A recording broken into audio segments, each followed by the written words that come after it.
In today's video, I'm going to teach you how to add columns to a sheet in Smartsheet. Whether you're updating an existing project tracker or building out a new sheet, knowing how to quickly add and configure columns is really important. In this walkthrough, I'll show you the most direct way to add a column, and I'll also point out a few practical tips so your sheet stays organized and easy to use. First, open your Smartsheet and make sure you're looking at the main grid view. At the top of the sheet, you'll see your column headers like task name, start date, or status. To begin, move your mouse up to any one of those column headers. It doesn't have to be a specific column. You can choose whichever one is closest to where you want the new column to appear. Now, right-click directly on that column header. This opens a context menu with several options that relate to that column. From this menu, look for the options that say Insert Column Left and Insert Column Right. These determine where the new column will appear in relation to the column you clicked.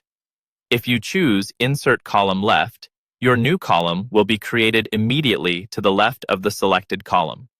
If you choose Insert Column Right, it will appear on the right side instead. Go ahead and click the option that makes the most sense for your layout. As soon as you do that, Smartsheet will open a window where you can configure your new column. This is where you give the column a name and choose the column type. Start by typing a clear, descriptive name. For example, you might use something like priority, due date, assigned to, or budget. Using specific names will help you and your team understand the purpose of that column at a glance. Next, select the column type.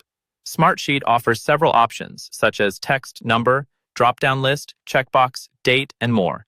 Think about how you plan to use this column. If you want people to pick from a set list of options, choose drop-down list and define those options. If it's going to store dates, choose the date type so you can use date-based filters and dependencies later. Taking a moment here to pick the right type will make your sheet much easier to manage down the line. Once you've entered the name and chosen the appropriate column type, click OK. Your new column will now appear in the sheet exactly where you inserted it, ready for you to start entering